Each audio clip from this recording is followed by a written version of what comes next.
America के धरती से जोहार दोस्तों। 2024 में मतलब 2024 में अगर आप अमेरिका पढ़ने आने की तैयारी कर रहे थे या एप्लीकेशन डाल दिए हैं तो आपके लिए ये दो बदलाव के बारे में जानना बहुत ज़रूरी है। 2024 में अमेरिका के स्टूडेंट वीज़ा के लिए दो बड़े बदलाव हुए हैं और ये जो चेंजेस हुए हैं उसको ध्यान में रखना ज़रूरी होगा, नहीं तो बहुत दिक्कत हो सकती है कि आपका वीज़ा रिजेक्ट हो सकता है और आपको पता भी नहीं चलेगा कि रिजेक्ट क्यों हुआ है।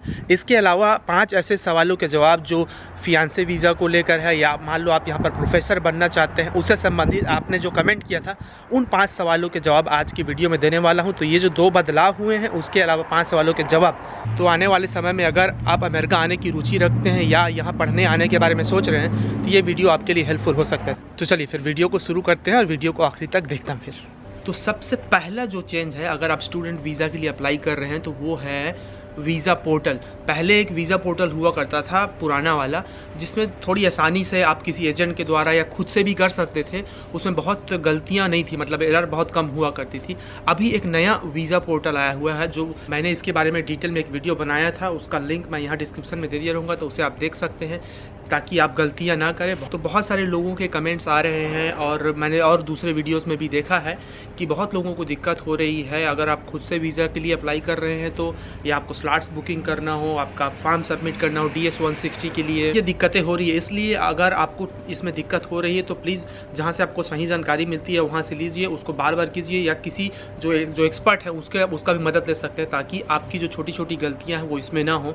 इसके कारण भी आपका रिजेक्ट हो सकता है ना। एक कारण रहता है कि आपका फॉर्म ही ठीक से सबमिट ना हुआ हो या किसी अन्य तरीके की गलतियां आपने उसमें कर दिया हो, तो ऐसे नहीं करना है, इसको ध्यान रखना है। ये जो नया पोर्टल आया है उसको बहुत अच्छे से समझना है, उसके बाद ही अप्लाई करना है।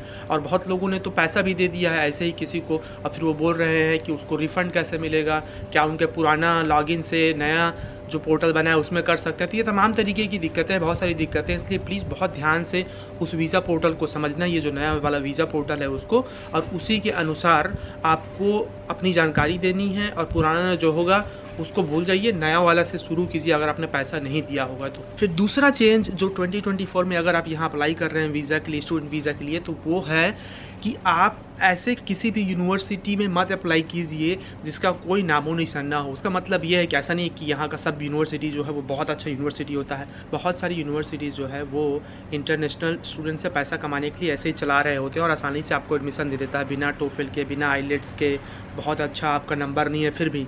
तो ऐसे झांसे में नहीं पड़ना है कि ओ मुझे अमेरिका या किसी अन्य देश में छोटे से जो कॉलेज है उसमें एडमिशन मिल गया है और मुझे वीज़ा मिल जाएगा। दोनों अलग चीज़ें होती है, एडमिशन मिलना और वीज़ा मिलना, ठीक है। वीज़ा आपको इस आधार पर मिलता है कि आप वहाँ पढ़ने जा रहे हैं अच्छी यूनिवर्सिटी में, या कम से कम उसका एक रैंकिंग हो, मतलब जो 1000 रैंकिंग है उसके अंदर में आए तो ज़्यादा अच्छी बात होती है। इसलिए आप जब अप्लाई कर रहे हैं तो इस बात का ध्यान रखें कि उस यूनिवर्सिटी का नाम है, थोड़ा रिसर्च कीजिए उसके बारे में, उस यूनिवर्सिटी के बारे में कि क्या उसको लोग जानते हैं, उसकी रैंकिंग क्या है, या आपने जिस विषय में पढ़ाई के लिए अप्लाई किया है क्या उस विषय में उस यूनिवर्सिटी की थोड़ी बहुत मान्यता है भी या नहीं है।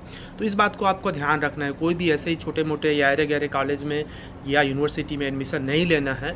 और वैसे ही, या नहीं तो आपको पूरा जो पैसा है आप वीज़ा के लिए अप्लाई करेंगे, वहाँ आएंगे जाएंगे, किराया खर्चा जो भी है वो फालतू में चला जाएगा और आपके जो परिवार आपको सपोर्ट करते हैं उनको भी लगेगा ओ कितने बार हम खर्चा करें, ऐसे आप अप्लाई करते रहेंगे। तो इसलिए भले ही थोड़ा टाइम लीजिए, बहुत अच्छे से मेहनत कीजिए सही दिशा में, और जो अच्छी यूनिवर्सिटीज़ है वहाँ पर ही अप्लाई कीजिए। जैसे कि मैं बॉस्टन में रहता हूँ, बॉस्टन में कम से कम 10 यूनिवर्सिटीज़ हैं और सारे यूनिवर्सिटीज़ जो हैं इस शहर के बहुत अच्छे यूनिवर्सिटीज़ हैं। तो किसी भी यूनिवर्सिटी में यहाँ अप्लाई कर सकते हैं। और जो नामी यहाँ के शहर है वहाँ के शहरों में देखिए और वहाँ पर अप्लाई कीजिए तो ज़्यादा बेटर होगा। वैसे ही दूसरे देश के अगर यूनिवर्सिटी में अप्लाई कर रहे हैं तो उसके बारे में थोड़ा रिसर्च कर लीजिए कि क्या वो अच्छी यूनिवर्सिटी है, उसके बाद ही वहाँ अप्लाई कीजिए। तो ये दो बड़े बदलाव हुए हैं 2024 के लिए। इसके अलावा और बहुत सारी चीज़ें हैं, बहुत सारे अपडेट्स हैं जो मैं अपने चैनल में देते रहता हूँ, वो मेरे आप चैनल में जुड़कर उन अपडेट्स के बारे में जान सकते हैं और आपको इमिग्रेशन से संबंधित जो भी जानकारी है वो मैं देते रहता हूँ। और फिर अब मैं आपके 5-6 सवालों के जवाब देता हूँ जो आपने मेरे वीडियो में कमेंट किए थे। जरूरी सवाल है, खासकर जो गरीब स्टूडेंट है उनके लिए ये जो पहला जो 2 सवाल है, तो जाना कहीं मत, अभी वीडियो में बने रहना। तो पहला सवाल है, क्या जनरल स्टूडेंट OBC के लिए स्कॉलरशिप मिलता है? बहुत सारे लोगों ने किया था, या फिर OBC स्टूडेंट के लिए। 2 सवाल थे ये। मैंने 3 दिन पहले मैंने अशोक के साथ, मेरे एक दोस्त जिसको स्कॉलरशिप मिला है, जो नीदरलैंड में पढ़ाई कर रहा है, यहाँ अमेरिका अभी PhD के लिए शायद आने वाला है, तो ये जो NOS स्कॉलरशिप है उसके बारे में बहुत डिटेल में हमने वीडियो बनाया था। तो प्लीज़ जाकर उसको देखना, उस वीडियो को। ये आपके लिए है, जो भी गरीब स्टूडेंट है उनके लिए। उसमें जो स्लॉट्स हैं उसमें लोगों को ऐसे लगा था कि वो SC ST स्टूडेंट्स लोगों के लिए बस है, तो ऐसा बिल्कुल नहीं है। उसमें 4 स्लॉट्स ऐसे हैं जो बिल्कुल गरीब स्टूडेंट के लिए है, या किसी भी जाति से जो आते हो, चाहे वो BC हो या फिर वो जनरल कैटेगरी के हो, लेकिन आपका जो इनकम है वो फिक्स रहता है कि 6 से या 8 लाख से उससे ज़्यादा ना हो, उससे कम आता है तो आप उसके लिए अप्लाई कर सकते हैं। और ये किसी भी मास्टर, PhD या पोस्ट डॉक स्टूडेंट के लिए है, जिनको चाहे लाखों करोड़ों जितने का खर्चा है उसको पूरा वहन करती है जो सरकार है। तो अगर अभी तक आपने उस वीडियो को नहीं देखना है तो फिर से देखना है एक बार। उसमें मैंने बताया कि 4 ऐसे स्लॉट्स हैं जो किसी भी जाति के या किसी भी धर्म के स्टूडेंट के लिए हैं। फिर दूसरा सवाल है, सुनीता ने पूछा है कि बहुत सारे लोग यहाँ मेरे जो वीडियोज़ हैं उसमें स्टूडेंट वीज़ा के बारे में पूछते हैं, तो मैं उसी के बारे में बस ज़्यादा वीडियो बनाता हूँ ऐसा। और उसको जानकारी चाहिए सुनीता को फियांसे वीज़ा के बारे में। तो फियांसे वीज़ा मतलब अगर आप किसी के साथ इंगेजमेंट करते हैं, मान लो अमेरिका में कोई रहता है यहाँ पर और उसके साथ आप रिश्ते में हैं, तो मंगेतर बनते हैं वो आपके, तो उसके लिए कैसे अप्लाई करते हैं इसके बारे में पूछा सुनीता ने। तो जी बिल्कुल, मैं लगभग सब वीज़ा के बारे में, मतलब जो मेन वीज़ा है, जो साउथ एशियन लोग हैं, इंडियन, पाकिस्तानी लोग, बांग्लादेशी लोग जो यहाँ आते हैं, और जो कैटेगरी होता है उसके बारे में वीडियो बनाने की कोशिश होती है जितना ज़्यादा हो सके। तो अगला हफ्ता मैं निश्चित रूप से आपके लिए वीडियो बनाऊंगा, या जो भी इस जानकारी को जानना चाहते हैं कि किसी के साथ आप इंगेज होते हैं तो कैसे उस वीज़ा की प्रक्रिया क्या होती है, कितना समय लगता है, क्या फीस है, ये सब चीज़ें, लेकिन उसके बारे में भी जानकारी देते रहता हूँ। तो सुनीता, जल्द ही उसके बारे में डिटेल में वीडियो आप बनाऊंगा मैं। सवाल नंबर 3 जो अर्पिता ने पूछा कि क्या मैं आइलेट्स करके अमेरिका आ सकती हूँ और मुझे टोफेल नहीं करना है। जी बिल्कुल, मैंने इसके बारे में भी एक वीडियो बनाया था डिटेल में।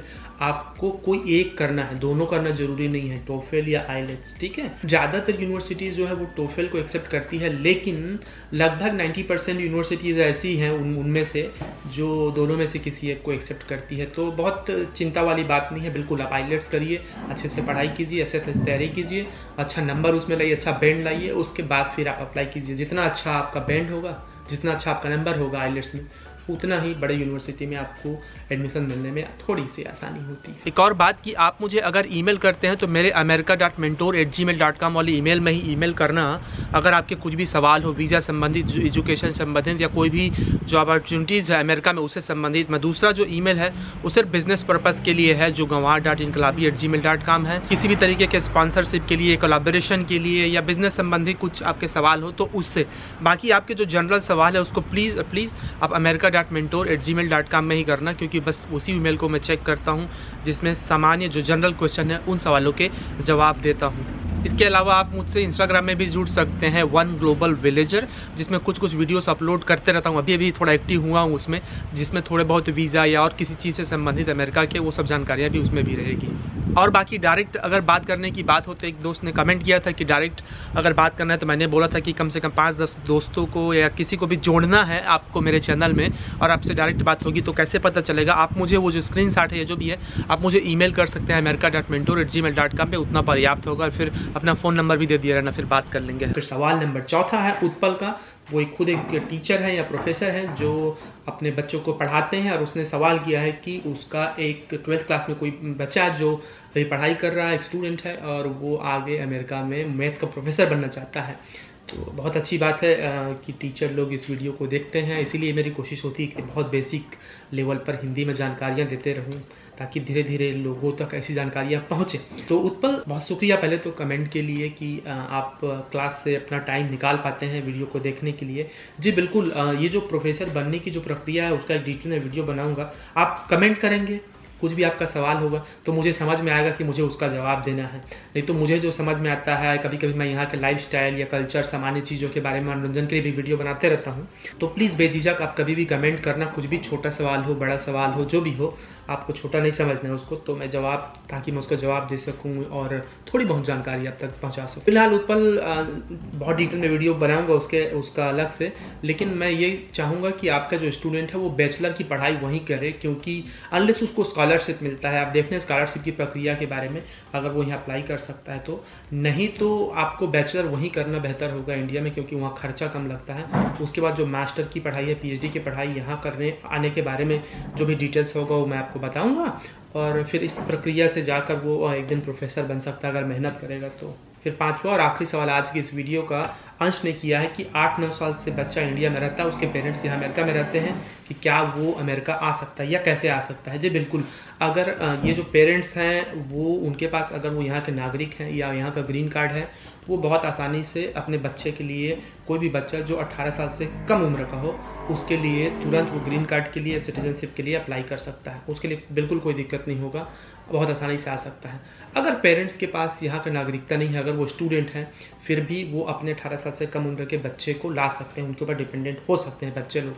तो बच्चा या जो पार्टनर है वो बहुत दिक्कत की बात नहीं होती है अगर आप यहाँ के नागरिक हैं तो। अगर नागरिक नहीं भी हैं, सिर्फ स्टूडेंट के वीज़ा पे हैं या काम कर रहे हैं, H1B वीज़ा में हैं, फिर भी आप अपने पार्टनर को, अपने पति पत्नी को या फिर बच्चे जो 18 साल से कम हैं उसको बहुत आसानी से अप्लाई कर सकते हैं। बाकी इसके बारे में और कुछ सवाल हो अंश तो प्लीज़ आप मुझे ईमेल कर सकते हैं। चलिए फिर वीडियो को यहीं तक रखता हूं दोस्तों। आई होप कि आज की इस वीडियो से आपको थोड़ी बहुत जानकारी मिली है, और जो ये 2 बदलाव हुए हैं उसको ध्यान में रखना। और आपके कुछ सवाल हो तो कभी भी कमेंट कर सकते हो, और आने वाले वीडियोज़ में आपके सवालों के जवाब देने की ज़रूर कोशिश होगी। आप बेल आइकन को दबा दिए रहना, ताकि जब भी मैं वीडियो अपलोड करूँ तो आपको नोटिफिकेशन मिल जाए, शायद उसमें आपके सवालों के जवाब भी मिल जाए। तो फिर मिलते हैं बाकी अगले वीडियो में अमेरिका की किसी नई जगह को दिखाते हुए कुछ नई जानकारियों के साथ। बहुत शुक्रिया, जोहार।